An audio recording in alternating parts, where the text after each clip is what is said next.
Hi, I'm Trey, the host of the Bitcoin is Dead podcast, a show where we talk to our local politicians, our local community, and our neighbors to find out what they know about Bitcoin and try to help them see what we see about Bitcoin today. We also hope to answer a few questions for everyone else along the way, play a couple stupid games, and generally have a good time. You can find out more about us on Twitter at BTCisDeadPod, or you can reach out to us via email at Trey, Trey, at happymining.io. Thank you for giving us a shot, and we hope you enjoy the show. Everybody, welcome back to the Bitcoin is Dead podcast. I'm here with Ed Priola, Alamance County, or candidate for Alamance County Commissioner Board. Ed, who are you? Tell us about yourself. Well, thanks for having me. I appreciate it. Ed Priola. My wife and I moved down to Mebane for about 6 years ago. We had spent some time in Maryland after meeting overseas. I met my wife in Romania. She grew up there, which I like to point out that she had some experience with socialism over there, was distasteful. So we elected to move down from the People's Republic of Maryland to North Carolina. We like to joke. She got accepted at Duke Business School, and she's just now, in fact, tomorrow, she's working on completing her examination for her dissertation. So if she gets through that, she'll be in good shape, and she can call both of us doctors. Nice. We were joking about that yesterday. I'm a professor. I teach strategic communication and management for the University of Maryland and for Campbell University. So that's kind of where I'm started. Other than I was a military brat, as we're called. My dad was in the Air Force for 27 years. I went to 10 elementary schools and 3 high schools. So I've been around, as they say, and loved traveling and loved growing up that way. And that's pretty much the introduction. Yeah, so of all the places that you lived, what was your favorite? I mean, obviously we love America, and we're not going to say America's not our favorite, but like, where did you like it? Alamance County, North Carolina. Yeah, it's quite true. We did search. My wife, Larissa helped me through my doctoral study at University of Maryland, and she dragged me through kicking and screaming with statistics. She's the left brain person in our family, and so I told her, sweetheart, we can go somewhere as long as it's good, conservative, God-fearing, and all the good things that we found in Alamance County. So she got accepted at Duke, and here we are. So really, it is one of my favorite. But I love different places that I've been. We've lived in places like Albania and, of course, Romania twice. After we met, I went to high school, graduated high school in Naples, Italy, and started school in London, England, right outside of London. So I've been to a bunch of different places. Probably I enjoyed Germany too much. I spent a couple of years with the University of Maryland in Munich. And do you know that they have a beer brewery for each day of the week? 7 different big breweries in Munich. So I had a good time there in college. Yeah, I'd imagine for a college kid, that's a pretty good deal. Yeah, I love being in a lot of different places, but there's no place like home, and the United States beats them all. So let's get on the table. What's wrong with Alamance County? Why do we need you? Well, there's a lot of things that are right with Alamance County, and I'd love to start that way. Yeah, let's start there. The quality of life is good. The people are friendly. We had no problem. My wife, like I said, when we were in Maryland, people wouldn't say howdy on the street. If you did, they'd kind of look at you with jaundiced eyes. And, jaundiced eyes. Why are you talking to me that way? So she loves the friendliness, particularly of the folks here in Alamance County. It's a livable community. A lot of good, friendly folks. The quality of life is good, and we want to keep it that way. Why me? Well, because I'm concerned about the shift in the country, and it starts right here in Alamance County. We've got some problems, some deep problems, particularly in the school system here. I spent 4.5 years overseas in formerly communist country. Again, that's where I met Larissa in Romania. I went through all Eastern Europe and many of the other formerly communist countries. Larissa said to me one day, I've seen what's going on, the creeping socialism in the United States, and here in Alamance County, in our school system, there's a lot of indoctrination. There's a lot of cronyism. You rub my back, I'll rub your back. And those kind of things need to be arrested before we lose our country. Now, when you talk about socialism, what level of socialism are we talking about? Because there's a level of socialism it's like, yeah, you should build roads and maintain the military and do basic things for the community, fire department. Those are all like socialism light type ideals, right? No, they're not. That's not socialism.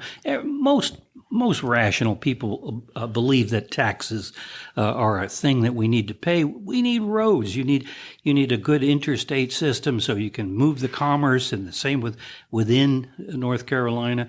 That's not socialism. So what are you seeing being indoctrinated when you say that? Well, for example, I was a substitute teacher because I love being in the classroom. I was substituted the year before last at all of the high schools and a few of the middle schools. And you just have to sit in the classroom to see what is going on with the different types of indoctrination from individual teachers, not every teacher, but you also, for example, I stumbled on a program that they had at Graham High School. This program had 800 sophomores at Graham High School that were participating in a program, unbeknownst, I would say, to most of their parents. They were supposed to be notified. You need parental notification to go on a field trip. But what I found was sitting in there in several of the classrooms, permission notices were handed out that ended up on the floor.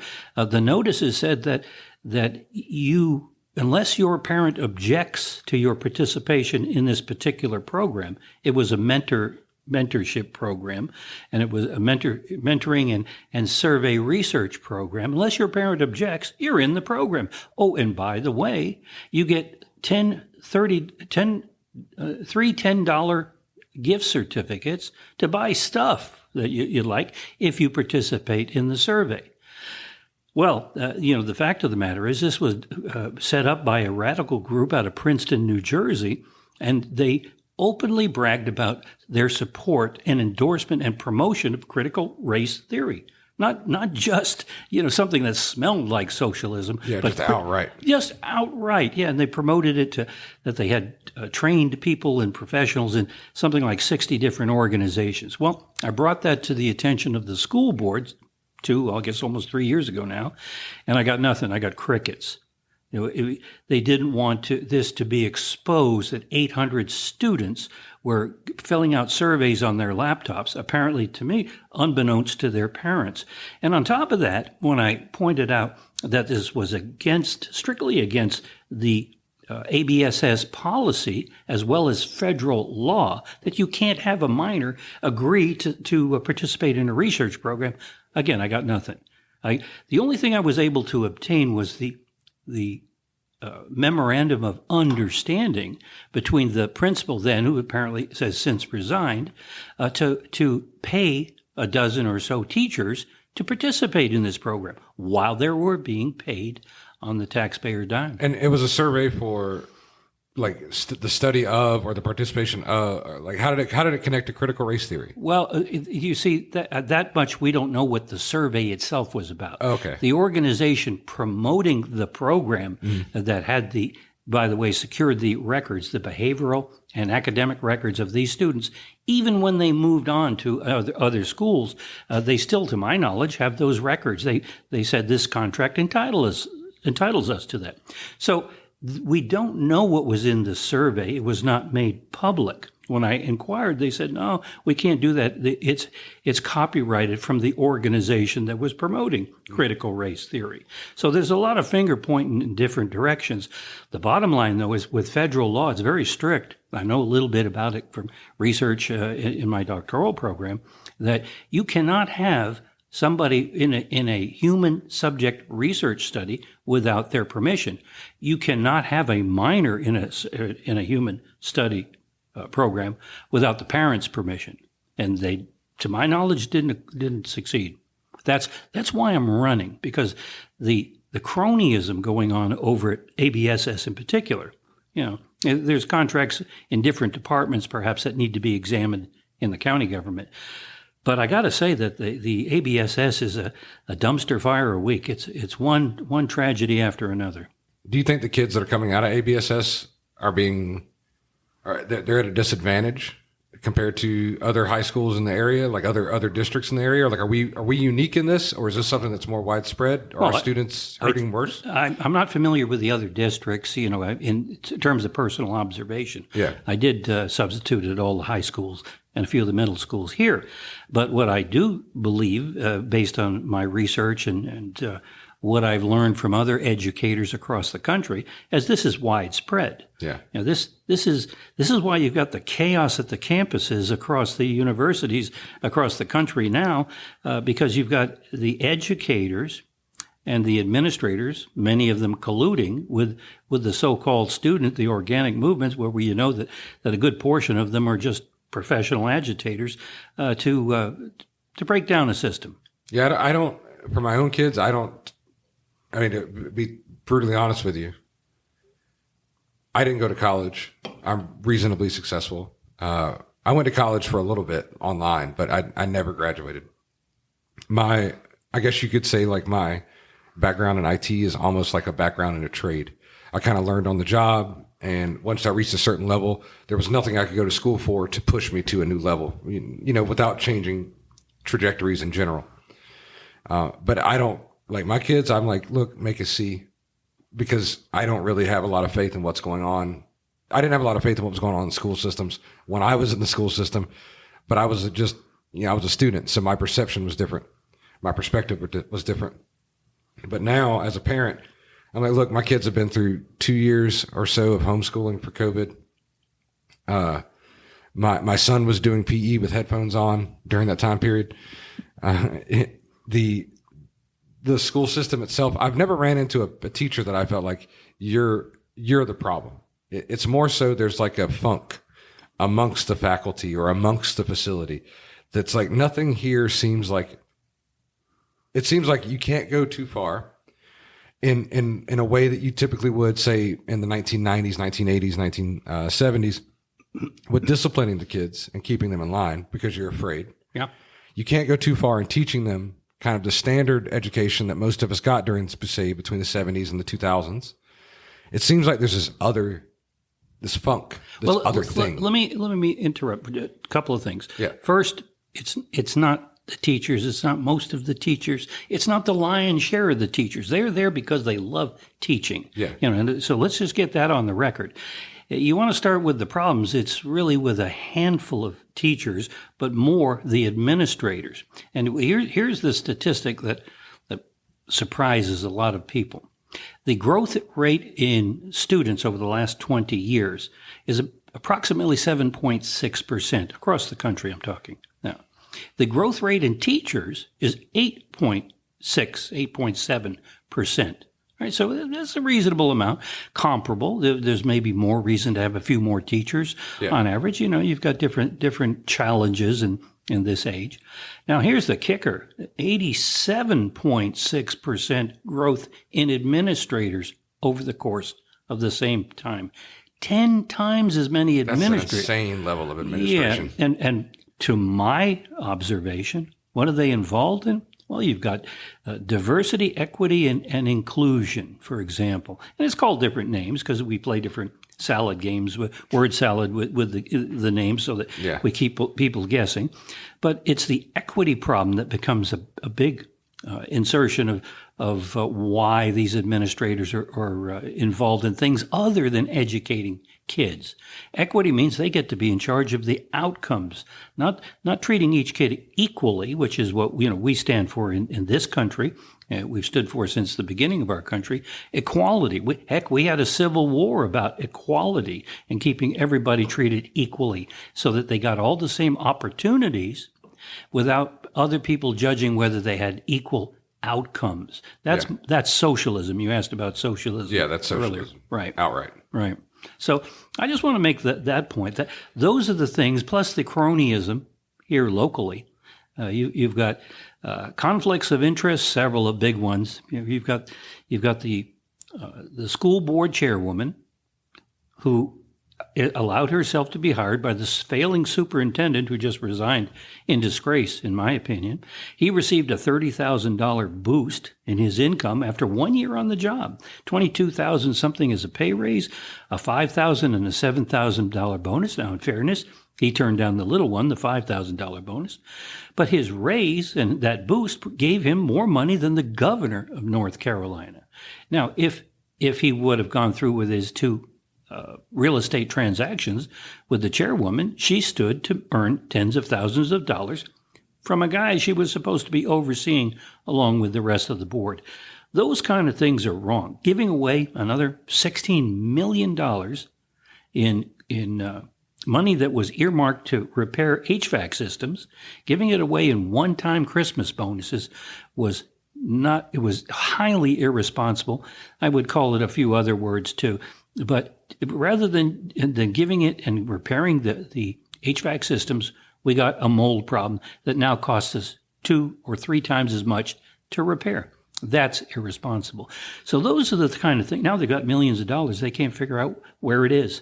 Those are the kind of things that Senator Galey asked to be investigated by the Legislative Committee, the State Oversight Committee. So those kind of things, those are the reasons I'm running. And I want to get to the bottom of. So on the school system front, how do you think we fix it? Let's say that you're elected and somebody gives you the keys to the city and ominous dominus.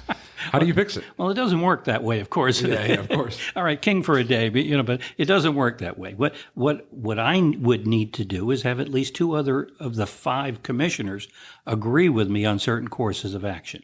And one of the things that we would have to agree with, and I think we've got some good commissioners. John Paisley, for example, is one that agreed with me that it's a good idea not to raise those property taxes the last go round. I'm not going to vote for property taxes. That's my stance for starters. We've got to find the money to pay for the programs that we live under the budget that we can afford. And that goes for the school system too. I think there's some progress in that regard. They realize that they can't maintain the level of spending for the things that they wanted to continue spending on. Take the virtual school, for example. Virtual school, the state runs a virtual school that, to my understanding, is open to the students. We'd have to have some contractual arrangements, but we're running a virtual school with a higher ratio of teachers than most kids have in the county and in different parts of the state. Do you think virtual school is relatively equal to in-person school? Like in terms of quality of education, socialization, just across the board, kind of how life works in a school? I'm glad you asked because I teach online. I've taught online. Oh, yeah, that's right. Yeah. I've been a professor for 15 years. Yeah. And I started at the University of Maryland, taught face-to-face for 7 years at the College Park campus. And I've taught at another, must be 5, somewhere between 7 and 10 other schools, county schools and the like. Community schools, rather. And the short answer is no. Virtual schools are not for most students. Some students take to it like, a duck takes to water. But for the most part, you don't get that personal touch. Yeah. And I love teaching face-to-face, which is why I became a substitute.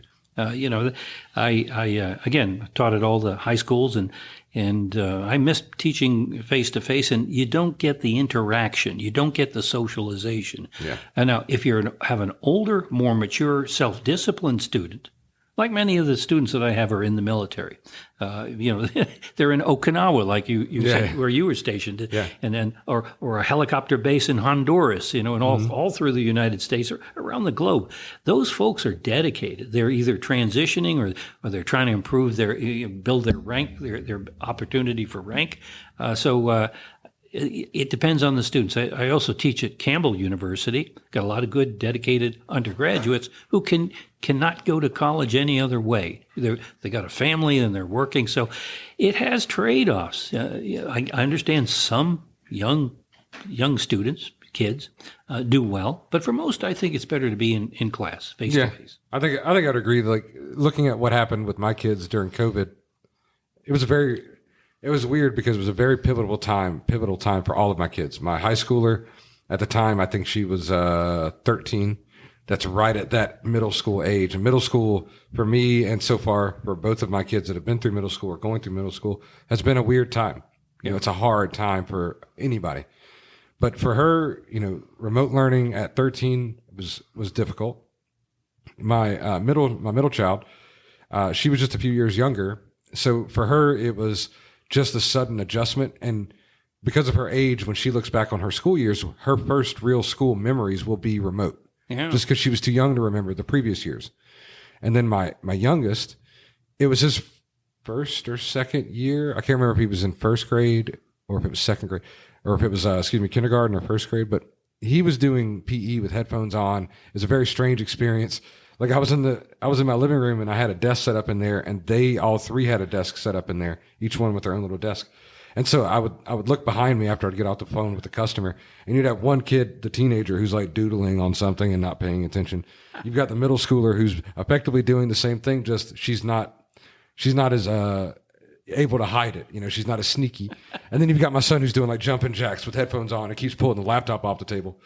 So I remember thinking during that time period, like, this doesn't work. Like this type of education. Now, I'm not saying that remote learning doesn't work, but like for them, it's just not right. It depends on the subject matter, I think, is a good place to start. Yeah.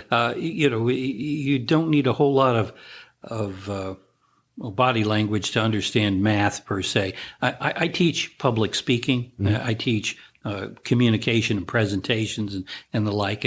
And it's a whole lot. They're difficult to start with, very difficult for somebody to stand up in front of an audience. But it's a whole lot colder, I guess is a good way to put it, to stand in front of your laptop and try and act like you're giving a presentation. Yeah, I can relate to that, because in the past, when I've tried to make either videos for YouTube related to Bitcoin or something else, I never knew where to look. Oh, well, I don't have a person. There's not a set of eyes for me to connect with. I can't read your facial interactions. Right. I'm talking at a piece of plastic.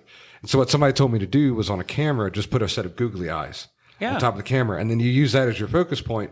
And although there's still no facial expressions, you've got a place to look. Yeah, that certainly helps. There are some techniques to overcome it. And in this day and age of Zoom, you probably need to learn learn some of those techniques in any case. So that's a benefit. More Zoom, more googly eyes. Yeah, more googly eyes. So the school, like a lot of things that you referenced with the school district, had to do with money. Is money a problem at the board of director county level? Like, is there budgetary issues just kind of like there is at the school level and things like that, or are we okay? Yes, of course there is, and the problem is we got a lot more folks, a lot more challenges, a lot more demands on the resources. So money is difficult. There's, after attending a number of the recent commissioner meetings, the revenues from sales revenues, that is, taxes, are not going to be as strong as they've been recently. That's the projection. So there's shortcomings in what the commissioners would like to do, buildings and checking on roofs, and now on top of this, you've got the school system, which is pretty much the highest department in terms of resource request, right before the law enforcement. So there's some competition there. The sheriff, who's a good supporter, got his endorsement, told me that he's got something like 60 different openings for officers, for jail officers and for deputies to cover. There's a lot of coverage that needs to be done, and we need to fill those slots as soon as we can. It's competing demands. The school system has been very secretive about a lot of what they've been spending, and the way they've been spending it has been overtly irresponsible, is the way I use it. We've got all kinds of problems with the school and the way they've spent money. So the kids should be the first priority. Just to jump on that one, you don't send kids into mold-infested buildings. Yeah. I was there as a substitute in those buildings. And the first thing you do is take care of the kids, and then if you've got money, you take care of the folks that are on the working, the classified positions, and the teachers. They deserve more money than they're receiving, and you take care of the administrators and the superintendent. Leaders eat last. There's a good book by Simon Sinek, leaders eat last, and that comes from the military. I'm sure you're familiar with it. Yeah, I've got a friend who really practices it. Even to this day, he won't eat before basically anyone else in the house. And there you go. In this case, the superintendent was and the administrators and some of the senior principals, to my observation, were eating at the trough before they took care of the troops. The way to put it. And there's a number of other scandals. This crypto, the crypto scandal, where they got taken for $300,000, and the only reason we, the taxpayers, found out about it is because the Alamance News. I'm a good fan of the Alamance News and their investigative reporting, discovered it when they were trying to figure out what the mold problem was. Why were you spending so much money on fixing mold that should have been taken care of a decade ago? Oh, I remember when the mold thing was going on. My wife and many other people around the county were fired up. It was weeks of insanity. And like, it's weird to see your wife sit down and be like, I'm going to watch 100% of the school board meeting right now. And then the meeting's like 2 hours. And you're like, babe, how's it going? She's like, you will not believe what they're doing. These people are shit. Oh, yeah. It's like, how did we get to this point where like everybody needs to watch school board meetings to talk about mold? Well, I'm not going to do name calling, although I think there's some names that fit, but I don't mind naming names. And what's the problem is a lot of the folks, well, he or she is a good old friend of mine, and we've been around, and I knew his or her is daddy, and we're just chums. No. You got to think of the taxpayer and your kids first. Yeah, my wife is much more well versed on what happened during the mold problem. But what I took from it was our school system financially has no idea what's happening. No, like they've lost money. They're giving huge amounts of money to people that are getting fired or retiring.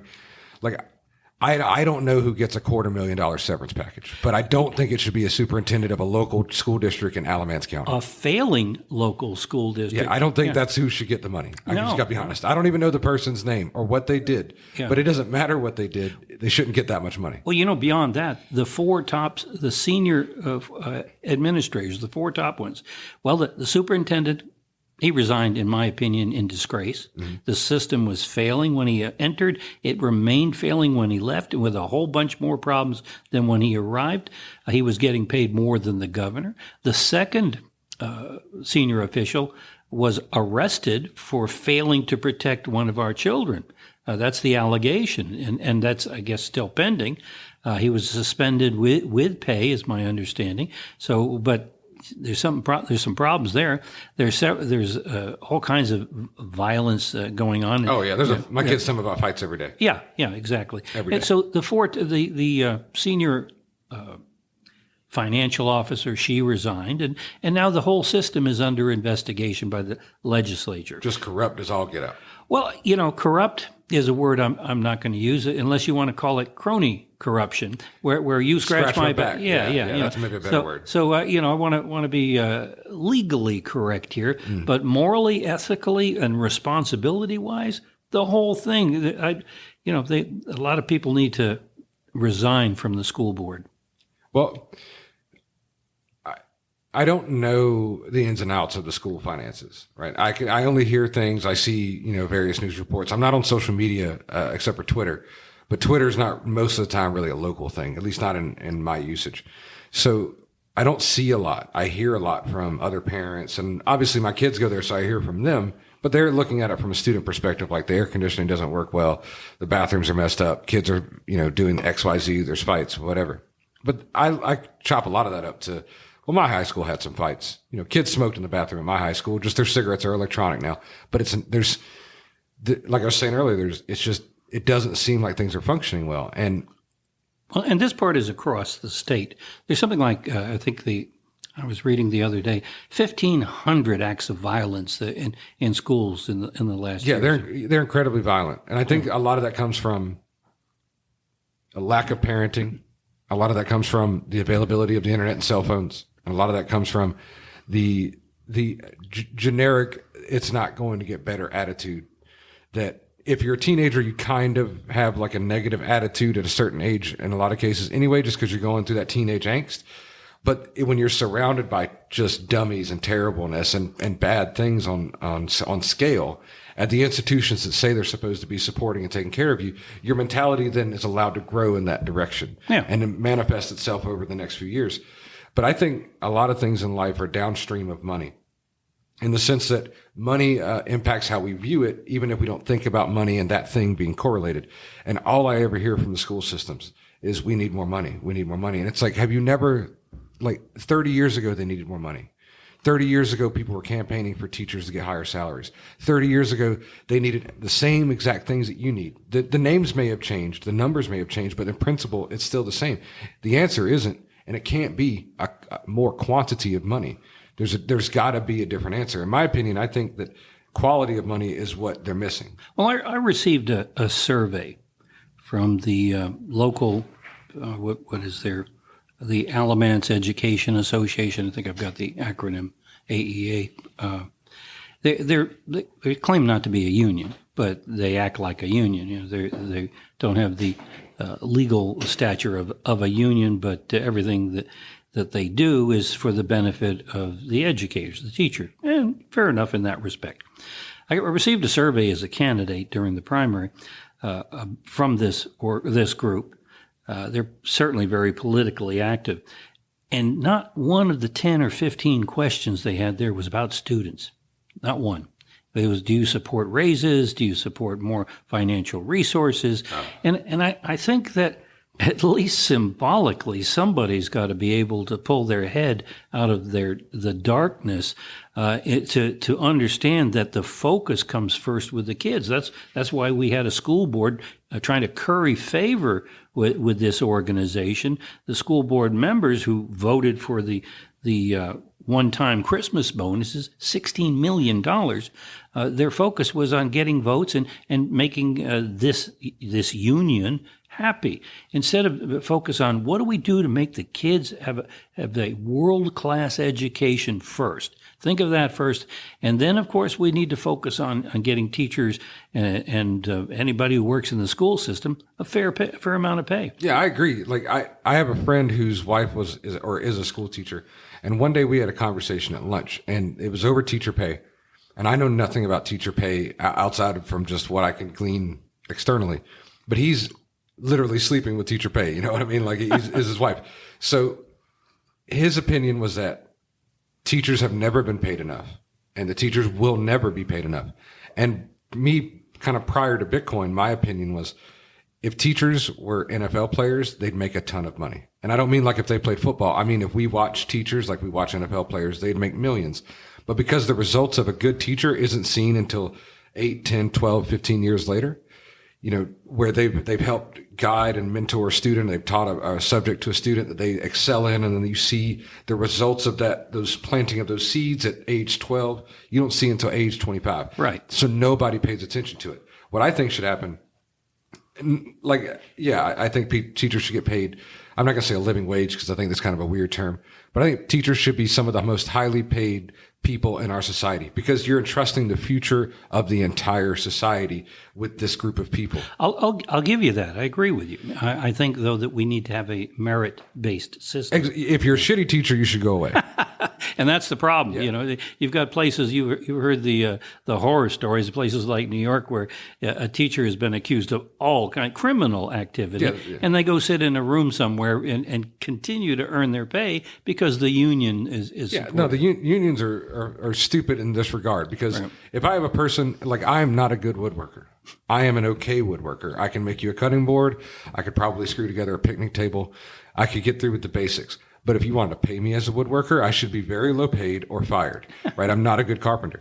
But if you're not a good teacher, if you're not a good plumber, if you're not a good pizza maker, it doesn't matter. You shouldn't do that profession. You should move on. And that's what firing, or you just getting tired of the job because you realize you're not good at it, teaches you. If somebody holds you on because they just will continuously pay you, and you're allowed to just sit around and not do the best job that you can do because this just isn't for you. I'm not calling them a bad person. Just some people aren't good teachers. Well, let me give you an example beyond, some teachers just aren't qualified. They really needed to be in some other field, but they found themselves teaching. That's not what I'm talking about. Some of the places that I've substituted, I've gone to, and I'm not going to name names in this particular instance, but the students, when I was substituting in the class, a number of them decided that instead of doing the work that they're supposed to be doing, they had homework assigned, that they're going to take a nap. Not in my classroom. I informed them. They said, "Well, why can't we take a nap? The teacher that you're substituting for, Mr. or Ms. So-and-so, they take naps right here when we're in class." That's the kind of lack of oversight that just drives me nuts. I'm not a small guy. I'm short and stocky, and my dad was a drill instructor. But that didn't prevent two students during my substituting time threaten me outright. "You better watch your back." Yeah, that's what I was told. And the other statement was comparable. And in that environment, the kids who see this and the teachers who put up with it, they ought to be, doing something else. And those are the kind of things that I think we need to get down to the bottom of, so we've got a world-class education system. Here's an idea I have for the school system. Now, it's not anything we could necessarily do today, because I'm sure there's all kinds of red tape and administration that we would have to go through. But I think the school system should mine Bitcoin. I do. I honestly do, because here's why. Let me walk into the IT department of a school system, and I bet you I'll tear it apart. I bet you my limited skill set, I could just rip it apart. And I don't mean like in an aggressive physical way. I mean, I could walk in and everything that teacher's going to tell me, I'm way beyond that. And most of the students sitting in that class probably are too. I mean, teaching like Microsoft Word and things like this just don't cut it. And I'm not saying that Bitcoin is going to teach you all this. That's not what I mean. What I mean is that you could take a new emerging technology. It's available to everyone and get hands-on experience with it and earn money from it at the exact same time. Every night, the school system shuts off, or the local high school shuts down. There's no high school football lights on. There's none of this on. They have not a lot of power. I'm not talking about mining a lot of Bitcoin here, but they could run their Bitcoin miners at night, and the school system would earn funds from that. And those funds could then be recycled back into that, either to expand the IT department, to lend funds where it was necessary for other activities. And the students themselves could manage the Bitcoin miners during the day as part of their IT course. And it isn't about necessarily earning the money. It isn't about mining the Bitcoin directly. What it's about is understanding money and understanding technology and where those two worlds meet in a very real sense. Because the little Bitcoin miner I have sitting over here, it uses 3,200 watts around the clock. It never stops. If I turn it on, that's what it does. It earns Bitcoin for me every day if I leave it on. My electricity cost in my house is pretty high. So the electricity cost outweighs the production cost, or the production results. So I don't leave it on. I turn it on for testing, I turn it on for demonstrations, and I turn it off. But if I was a school system, and not that they have necessarily cheap power, but if their goal wasn't to just earn the money, even if it was unprofitable or even if it was break even, this is an IT department that's going to be very big in the future. That's a pretty curious idea. I would imagine there must be some pilot programs at the university or possibly college level that you might be able to tap in with that. That makes pretty good sense to me, particularly as Bitcoin is being more accepted as a form of currency. Don't even think about the form of currency. Just imagine this scenario. You're a blue collar working guy, and you're saving your money for retirement, and you're watching inflation and stock market changes affect your retirement account. You have no control over that, right? Sure, you can buy different stocks or whatnot, but fundamentally it's all based on the dollar, and the dollar is like a melting ice cube. It doesn't matter what we do. We're $1 trillion+ in interest debt every month. Like it just doesn't matter anymore, right? We just can't.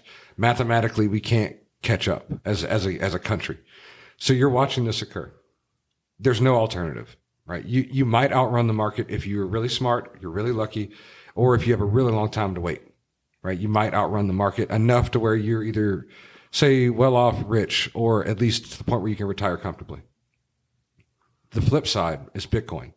The flip side with Bitcoin is, because of its limited quantity, it's not a melting ice cube. It's like a growing glacier. The bigger it gets, the harder it is to move, the harder it is to change. And right now, that's kind of where we're getting to is we have these big entities getting involved. BlackRock, Wall Street, the SEC is starting to throw around a lot of lawsuits on these smaller organizations such as Robinhood, some other entities that are in the financial markets world, but they're not the size of BlackRock or Vanguard or Fidelity. They're starting to play around. So once these guys start getting a handle on large quantities of Bitcoin, they're not going to just sell it back to you. But what does that mean for everybody else? Well, it means that the Bitcoin that you either have or that you mine is more valuable because they aren't selling because they know there's no more coming. Just last, I think it was 2 weeks ago now, a week and a half ago now, their production numbers for Bitcoin got cut in half. So the amount of Bitcoin that machine used to make a month ago was cut in half, not by an entity, but by a set of rules that were pre-programmed from the start. So if a high school picks up one of those Bitcoin miners today, throws it into their IT department or their IT class and lets it run, for the next 4 years, it'll generate the same amount of Bitcoin roughly that it's generating today. There's all kinds of nuance to that statement. There's probably plenty of Bitcoiners that are going to tell me up or that are going to tear me up for that statement because while it's true that doesn't take into account a lot of things, but 4 years from now, it'll get cut in half again. And 4 years from then, cut in half again. And there's nothing anybody can do to stop it. So if a school were to have one of these and run it for 4 years, run it for one cycle of students, by the time those students graduated, the next set of students coming in won't know a time when they could mine like the previous kids. And then 4 years later, those kids coming in won't know a time when they can mine like those previous kids.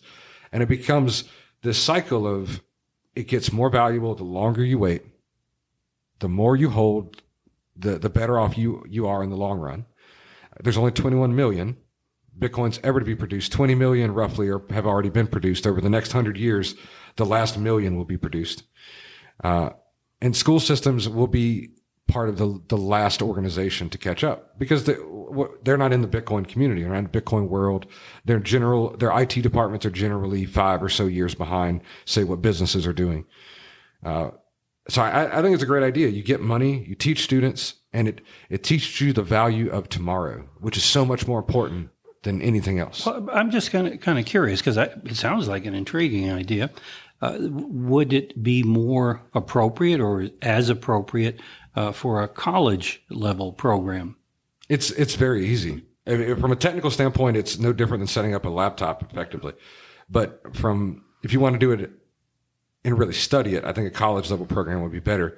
If you wanted to do it to, say, earn income, I think any level of school can do it. Mm-hmm. But once you start earning income, it's only natural that you would start teaching the students and the faculty. Right? Well, having the prerequisites of understanding the computer or system, a computer and all of that would make sense starting in the freshman years of either college or high school. But high school, certainly those skills and understanding programming and all that would be prerequisite, and this could be in your junior and senior year. I could see something. Well, that's the great thing. Yeah. Like with that machine, you could take it home if you had 240 volts at your house, like say where your dryer is plugged in most of the time, and you could plug it into your dryer. And I mean, you could do it. I could do it. Anybody could do it. 3 minutes and turn it on, and you just walk away. Mm-hmm. As long as it doesn't get super hot and has connectivity to the internet, you just walk away, and it just makes money. Now, it completely depends on a variety of factors, but the two primary factors are the Bitcoin price and your electricity cost. Right? So Duke Energy isn't all that friendly with electricity costs. Compare it to, say, somebody like the energy system in Texas, ERCOT. ERCOT has, because they have a much larger power base, a much larger draw of energy to pull from, because there's so much oil and things like that in that region, their power cost is very cheap. So the Bitcoin miners there can run in a much different fashion than the Bitcoin miners here. The Bitcoin miners here have to deal with people like Duke, and Duke is just not overly friendly towards Bitcoin miners. I mean, what do they care, right? Like, you just consume a little bit of electricity compared to Duke's, say the business side or the industrial side that pulls from Duke plus the residential side. Bitcoin miners are incredibly small, so they don't really care about us that much, but they're not overly friendly. But if you were in a position, and this goes for any business entity, individual, resident, anywhere, if you just have cheap power, if you have a river or stream running through your backyard and you can harvest energy from it, whatever method and whatever amount, plug in a Bitcoin miner, it'll just make money. Now, again, Completely depends on the cost. But in principle, it'll just make money. Well, let me ask you about the competitors, particularly the government level competitors. In China, for example, issuing their own crypto currency.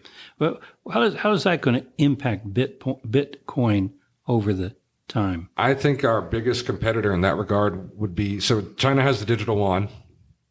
The digital yuan comes with any number of restrictions. I mean, you just pick a number and there's probably that many restrictions.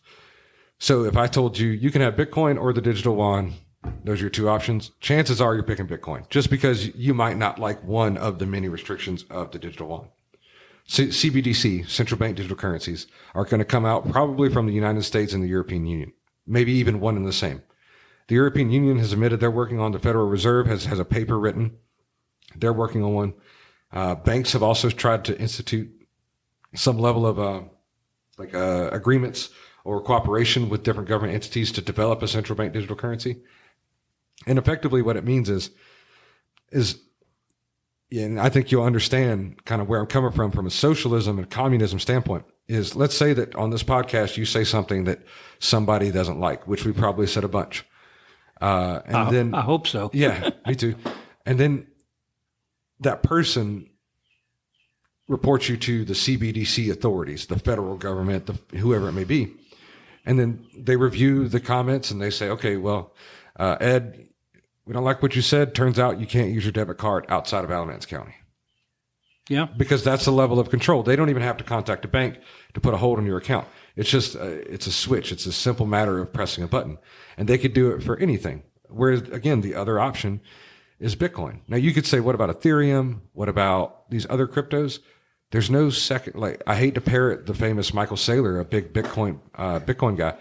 I hate to copy his words, but there really is no second best. Mm-hmm. It's like if I told you you can have the second fastest car or the fastest car, everything else is equal. You wouldn't be like, you know what? I've really been thinking about that second fastest car. If speed was the consideration, you go out the fastest car. Bitcoin's not the fastest. Bitcoin's not necessarily the strongest in terms of encryption. There's stronger levels of encryption. There's all these things that other entities can beat Bitcoin at.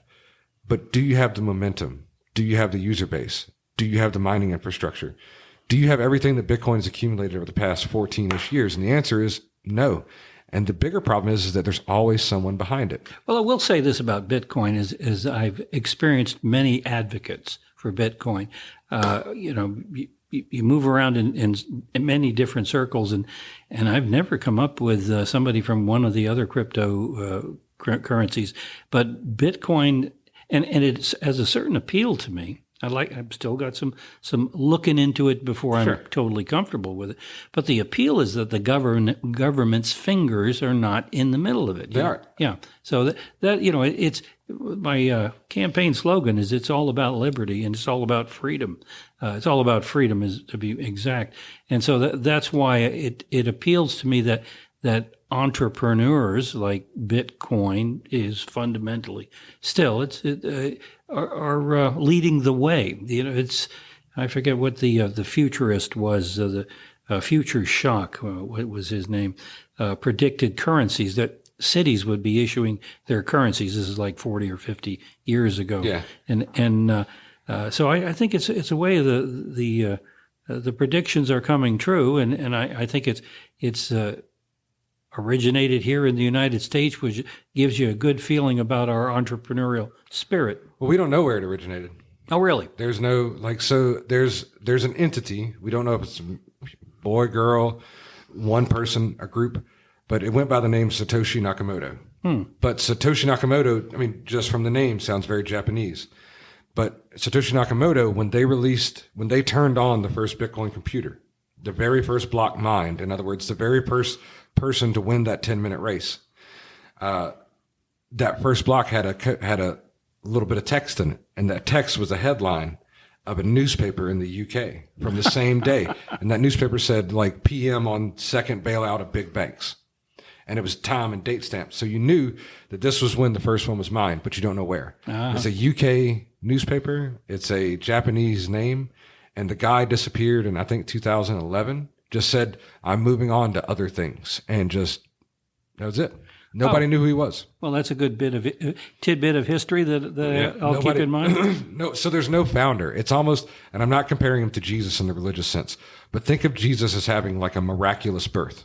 He was birthed by a virgin, the three wise men, the stable, all these things. The story of Jesus' birth is not the same as Bitcoin, but Bitcoin has an immaculate birth as well. A creator came forward and said, we can't trust the banks. We can't trust the government. Here's a system that might work. I'm going to turn it on, run it for a year, run it by as he means like he leaves that computer on. And then another person turns their computer on, and another person turns their computer on. And this spreads. And after a year or so, the CIA had become involved. The CIA was starting to question what was Bitcoin. And as soon as that kind of happened, he sent an email out and said, I moved on to other projects. The project's in good hands now with these people.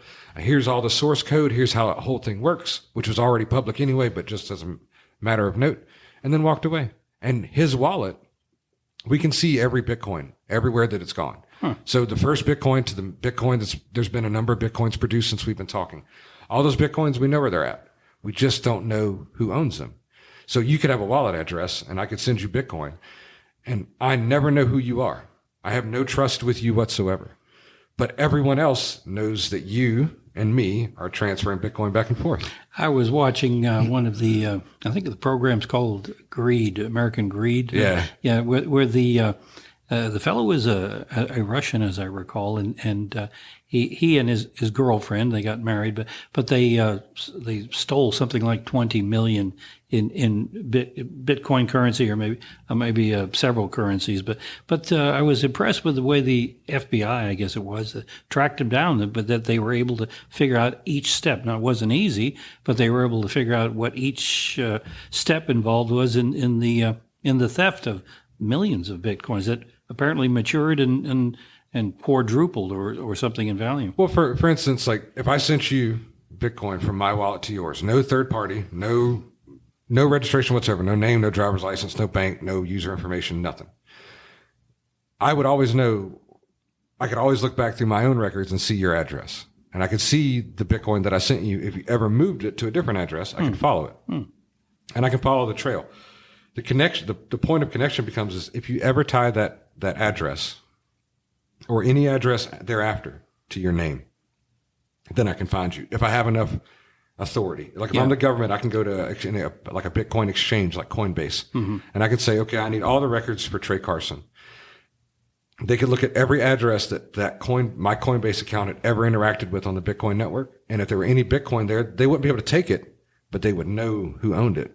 Whereas if I just sent you Bitcoin and you never connected it to your name in no way, shape, or form, then there's a reasonable level of assurance that nobody's ever going to know.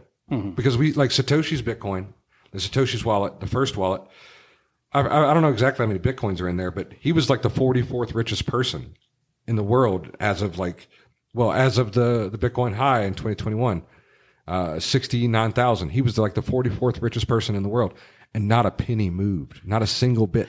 And nobody knows who he is, but it never moves. So either he's dead, he has willpower beyond most people, or he got rid of the password and he can't send them if he wants to. I mean, one of those things is likely true. Or he just wants to wait until it becomes like some type of global reserve currency, which is, again, he just has a set of cojones that most don't. Well, this may be the part where AI takes over, right?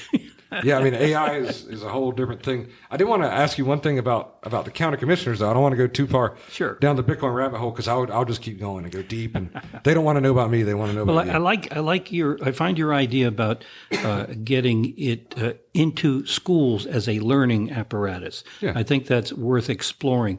Not giving it an endorsement yet. I don't know enough about it, but it sounds to me like if you had students that were understanding the mechanics of computerization and the Bitcoin system, I think that might be something worth studying. It's the only machine that you can plug in and doesn't require something else to make money. Yeah, very good. You can plug in a sewing machine and it might make you money, but you need thread, you need a person to run it. Not this, you just plug it in, leave it alone. Very nice. This guy, he's in some trouble, right? Well, Bill Lashley. yeah, see, he's unfortunately Bill. If Bill is a friend of mine, Bill is in the hospital. He's had a.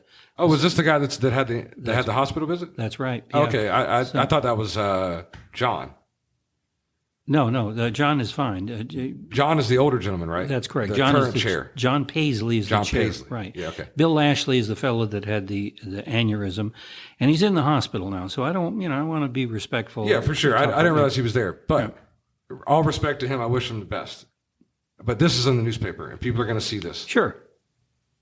He got in some trouble for not reporting some type of criminal activity when he was younger on a more recent application or form that he filled out in order to become part of the board of commissioners, right? That's the allegation. That's the allegation. So if that's the case, if that actually occurred, what does that mean for him on the board today? Does that somehow null and void? Well, Bill is not running. I don't know I'm not a lawyer, so I don't want to venture anything that I'm not confident of it for an answer. So I'm not going to basically give you a direct answer that sure. I don't know. It's a discussion. All I know is what I read in the paper there because I haven't talked with Bill because of his medical hospital visit. Yeah. I didn't realize. I thought when we were talking earlier about the hospital visit, that was John. No. Because I knew that he's a chair and he's slightly older. Yeah. Well, John had some medical issues. He's fine, and he and I ran in parallel campaigns. I like him very much because he's the only one out of the 4 commissioners who voted against the property tax increase. And so that's what I'm going to be. I'm not supporting property tax increases. I'm not supporting tax increases. I think we've got the money here in Alamance County to live under the means that we have, just like families. And so that's where I'm coming with that. So do you think from a property tax standpoint, as compared to somebody like Orange County, that we're at a healthy tax rate, or do we need to lower taxes even further in order to be at a healthy tax rate? Well, I'd like to cut the property tax. Certainly we want to start by what we're bringing in. That's a healthy amount compared to counties next door. They earn twice the individual income tax on an annual basis. We earn $30,000 here, and as I recall, Orange County earns twice, if not a little bit more again on top of that. So they've got a bigger income base to work with. We have a modest standard of living here. $30,000 is the annual. There, 30,000 give or take, 1,000 or two. 30,000 is the annual average individual income in the county. So would that mean that a family income in the county assumes one worker or two? One. Oh, no, this is not a family. This is the individual. Yeah, but what I'm trying to figure out is, so if an individual earns 30,000, the houses in my neighborhood cost 350,000. Those two numbers don't line up. No, they don't. So if we look at a household income, is that saying that a household income average in North Carolina or in Alamance County would be approximately $60,000 if both people are working? That stands to reason, yeah. But you have a lot of folks here that have retired. They're living in modest homes, ranch-style houses, double-wide mobile homes, and the like. I deliver Meals on Wheels. I've been doing that for the last 2.5 years. It's a great organization. I have some Wonderful. older family members in the past that took advantage of it. I'm a volunteer. Yeah, and my folks, my dad passed away about 1.5 years ago, and my mother is basically on her fixed income. So she doesn't have Meals on Wheels where she lives, but she has a program where she has meals delivered to her door. So, but where I was going with that is I talked to a lot of the folks that I deliver the meals to. Many of them have tears in their eyes because these property taxes threaten their opportunity to stay in their home during their golden years. And if they're not threatened because they have to pay more taxes and more insurance because of it, then they can have one less meal a month eating out at a restaurant with their family, their loved ones. So those kind of things. It's that, along with killing inflation, you've got the price of gas, and you get a third of the groceries for twice the price. So today, in preparation for your visit, I went to the grocery store, and I had very little in the cart. It was $90, $86 and some change. Yeah, and I had very little. Even Walmart is It's crazy. It's very difficult. And so on top of it, you've got some folks that say, well, we've got to spend more money. We've got to have Burlington, you want to take, for example. They're building 50 pickleball courts or thereabouts for tens of millions of dollars. I don't know how much money that brings in. I'm not opposed to pickleball, but we can do that on a private basis. I'm sure you get a grant from Walmart or one of those organizations. In Mebane here, we're wasting money on we're spending, for example, I testified against the spending of $1,000 a year. Sounds like chicken feed. $1,000 a year to pay fees for a woke organization. What I mean by that, this organization believes that America is a systemically racist country that will never that has never been is irredeemably systematically racist. And why do I have to pay taxes for that when I would rather pay for people so they can get by in their homes better, to increase? We're building apparently another priority is an aquatic entertainment center. Well, that's good. And if you've got the money left over after you've taken care of people, after you let them live in their homes, but that we had increases in property taxes in both Burlington and Mebane. You know how I told you earlier, I think that most things are downstream from money. This is the end game of fiat money. This is how it plays out. It played out like this for the Romans. Yeah. It's playing out like this for the Americans. It's going to play out like that for anybody else who can devalue and inflate their own currency. Well, there's a lot of parallels. Yeah. I'm not so sure I agree with we're like the Romans because it was an empire, but we're an empire. Yeah. Well, look at the amount of military bases the U.S. owns around Iran and how many Iran own around us. We are everywhere.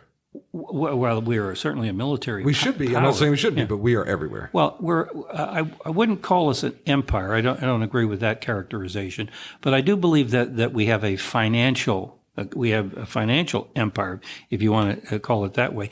And as long as we're playing the finances fairly, I think that's a perfectly respectable position in the world. What I don't think we're like the Romans, where they had 1/4 of the population were slaves. No, I mean from a financial standpoint, because if you look at Rome, most people talk about the fall of Rome and the invasion of the outsiders into Rome and all these things, and that's how they compare to Rome, how we have border issues and things like that. And I understand those comparisons, but I'm more speaking of if you look at the currency, the hard currency of the early Roman Empire, it was very hard money in the sense that it contained a large percentage of precious metals. It was hard to reproduce. And as time went on, by the time you got to the end of the Roman Empire, it contained very little precious metals. It was mostly junk metal. They had inflated their currency to pay the bills across the empire. It's interesting because when I graduated high school, it was at an American high school in Naples, Italy. And we would, my friends and I, as soon as the local farmers would plow their fields, getting ready to plant something. We'd go there and we'd look for the Roman coins. I say that sounds excellent. It was super fun. It was fun. It was great. In fact, one time my parents were into the Archaeological Society there, and I got to put on a hard hat and a lantern. What do you call it? A miner's lantern, and go down in a well. I'm so jealous. It was really fun, and I came up with all kinds of artifacts that the Goths had thrown down there when they sacked Rome, and I get Visigoths and Goths and Visigoths. Yeah, and they sacked Rome, and we found a ruby ring and an ivory comb down at the bottom of the well. And that's amazing. We turned it over to the Italian archaeologists. But I was going to say about the coins, we would find a big coin, and that was usually at the beginning of the Roman Empire. And then, of course, they got down to below a dime size as the empire went on. So what you're saying, my own experience with my own eyes was watching the devaluation of the currency in the fields. It's a problem that humans haven't figured out. That's why what Satoshi discovered or invented is so different. It's like the discovery of digital fire.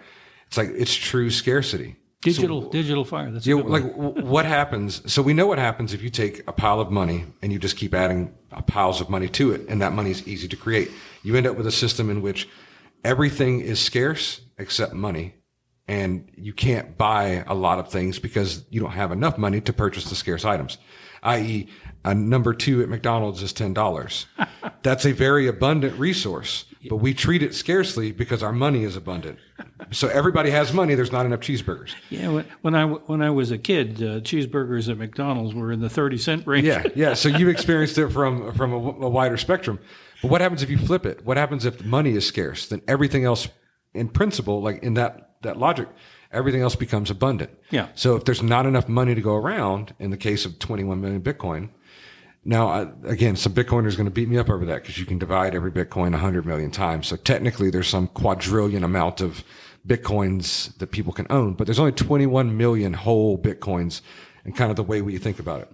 So let's imagine McDonald's scenario under those circumstances. There's plenty of cheeseburgers, but there's not enough money. So what are you going to have to do in order to sell your cheeseburgers? You have to lower the price. If everybody has lots of money, in the case of inflation, like we're handing out checks during COVID. I'm not saying people have lots of money, but I'm saying the amount of money in the system, the amount of money within the U.S. economic system is outrageous. And so when everybody has lots of money, then you can kind of charge what you want because somebody will eventually pay it because everybody has enough money to do so. So it's this inverse logic that Bitcoin starts to apply to you. I don't think of things in terms of right now anymore like I used to. And I'm only 37. So like my maturity and my education has only recently kind of started to enter what I would consider like an adult world. You know, from like 18 to like 30, like you're still just kind of pissing in the wind most of the time. You don't know half what's going on. 35, I still didn't really have a good handle on things, but I was starting to figure out something's not right in the world. Now I'm like, yeah, nothing's right, and it's mostly because of money. School system, what do you need? Oh, we need a little more money. More. Okay, a gas station, what do you need? Just a little more money every. Okay, grandma, what do you need? Just a little more money. Did nobody ever stop to ask, is it the allocation of funds that matters, or the quality of funds allocated? Which one matters more? And in most people's scenarios, because they don't have enough money to satisfy their immediate needs, the answer is, I need more money now. Yeah. But if you think about it, what you really need is better money now. You're holding a melting ice cube and there's nothing you can do about it.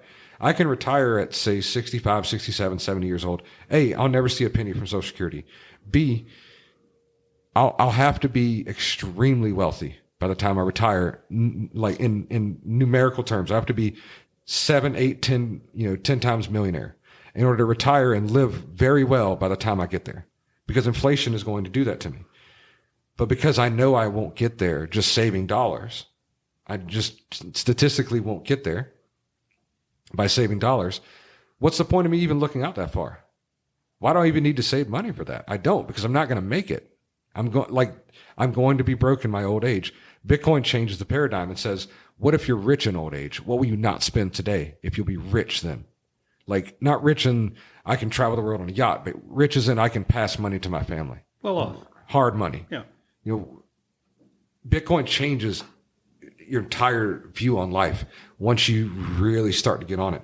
And it's a deep rabbit hole that you can go down for. I'm still not at the bottom, and I've been doing it for 3 or 4 years now.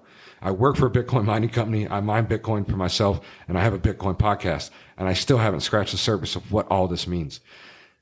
There's a possibility that if Bitcoin becomes the reserve currency of the world, or at least the reserve currency of most of the developed world, or even the reserve currency of the undeveloped world, or the more up and coming economic players like El Salvador, some of the African countries, things like that. If they were to get onto a Bitcoin standard, we could have in 20 years, we could have a whole different set of power players in the world. Wasn't one of the Central American countries did in fact El Salvador? El Salvador, right? Yep, El Salvador, and there's another country. I know there's another country mining Bitcoin, Bhutan, as a state, they're mining Bitcoin. That's widely known public knowledge. And there's some other countries that are toying with the idea. I'm trying to get a guest on the podcast that's a presidential candidate in a small South American country, and her goal is to copy El Salvador, is to make Bitcoin. And what's the experience with El Salvador? It's mixed, depending on who you ask. If you ask Bitcoiners, and this is my perspective, having never been there, if you ask Bitcoiners, it's the greatest thing in the world. The guy we were talking about earlier that runs the mining facility near here, Gerald, Gerald's been there. His opinion might be slightly different than the average Bitcoiner because I know he's been there. If you ask like a person who lives in the U.S. that's El Salvadorian that has family there, they might give you mixed feedback. If you ask an El Salvadorian, it depends on where they're at. If they're in one of like the Bitcoin tourist communities, it's probably pretty good, especially with the price increases that we've seen recently. If they're not in the Bitcoin community and they aren't savvy with technology, they might not like it at all, right? There's growing pains. Mm-hmm. But what I can say is that El Salvador has gotten better since it did two things, since it arrested its criminals and it went on a Bitcoin standard. El Salvador used to be one of the murder capitals of the world. Now it's one of the safest countries in the Western Hemisphere. You know, it's like at some point you have to think, we keep saying more money. We keep saying elect this person. We keep saying that it's going to be better if I can get another 2 years or another 4 years. My grandparents talked about nickel and dime stores. My wife talks about the now absence of true dollar stores. They're now $1.25 or $1.50 or $5.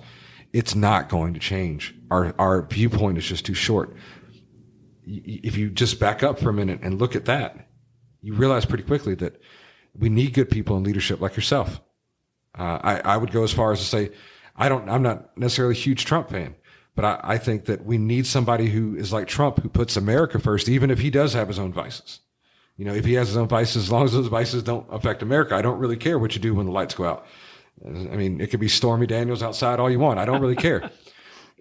What I care about is that we can't quit. We can't keep fighting each other. Earlier, you were talking about,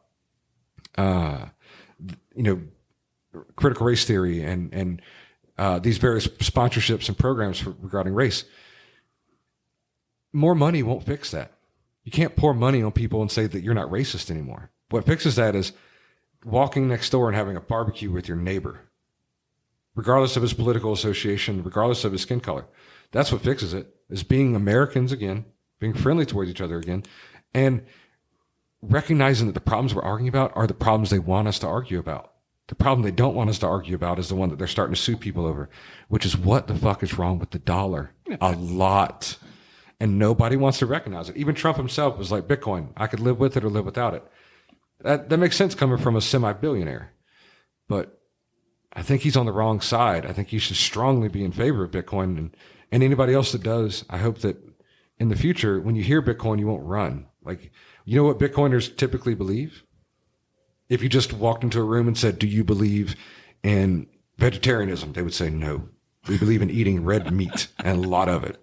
Do you believe in having large families with lots of children or population control? Do you believe the earth is overpopulated? They would tell you the earth is not overpopulated, that they believe in having very large families and loving their children, just raising a strong family.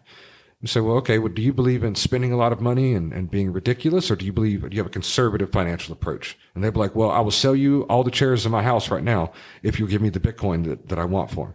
I'll sell you everything I own for more Bitcoin. So the true Bitcoiners that are in the world are not what you see. They're not Sam Bankman-Fried. They're not FTX. They're none of this. Those are scam artists, the same they've always been. And I'm glad that, to a certain extent, I've been allowed to talk about Bitcoin in Alamance County, because I did it in downtown Mebane, I did it in downtown Graham, and now me and you are doing it. Because my community is going to miss out. The Bitcoin world won't know Mebane without this podcast, and Mebane won't know the Bitcoin world without people like me. And the more people hear me put my own self out there, because what if Bitcoin gets hacked tomorrow, like as a network level, something goes wrong and it goes down the tube? Well, I'm bankrupt, number one. But number two, all the people that I've tried to convince about this are not going to listen to me anymore. They're going to say, haha, you were wrong. That includes the W-Bag radio station. That includes you. That includes everybody. I'm putting it all out there. I'm fully in, because I believe Bitcoin brings us a better world with a better school system, with a better set of leadership, with a better individual morals, with better financial accountability across government, state, and local spending. I mean, every box you want to check. True digital scarcity starts to check it once you understand it. That's a big portfolio. It is. It's a crazy amount. I get down this rabbit hole. But I want to give you kind of the final opportunity here to wrap it up. Alamance County's listening. Well, thank you. I hope they are. Alamance County's listening. What do you say? You've got their attention. You've had it for an hour and a half. What do you say to them? What's your out? Well, I got three things in particular. We need to cut the property taxes. Mm-hmm. Start by maintaining them. Cut the waste, the the abuse in some, the cronyism that exists in some areas. We need to support law enforcement and first responders. That's why the sheriff has endorsed me, by the way, because I believe that you've got to have safe communities first and foremost. That's where the priorities exist. And then we need a world-class educational system. I grew up in public education. Every one of the 10 elementary schools and 3 high schools that I went to were public schools. So I believe in public education. I don't believe that we're getting the money or the effectiveness of this system. The ABS system needs to be cleaned up. It needs to be transparent, and we need to know where the money is going so that we can spend it more on the kids' education than taking care of a bloated administration. So that's pretty much what I'd like to say, and that's why I'm running. So how can people find you or reach you if they have questions, they want to engage with your campaign? Like, where can they find you at? Ed Priola at Ed Priola at gmail.com. Cool. Perfect. So, Ed, I thank you for coming on here. And I want to ask you one more thing before we get off. Over there in the corner, there's a canvas. And you see there's a couple names on the canvas. What we do is every person that comes onto the podcast, we ask them to sign this canvas or draw on it, whatever they want to do. And at the end of 21 episodes, we're going to take whatever's on this canvas, however many signatures it might be, and we're going to try to auction it off as artwork for Bitcoin. And if somebody decides to buy it for Bitcoin, we'll donate 100% of those proceeds to the Bitcoin Core Developers Group, who kind of manage a lot of the code side of things. And if nobody decides to bid on it, I'll buy it, hang it on my wall, and I'll donate to the Bitcoin Core Developers Group a little bit of Bitcoin where I can.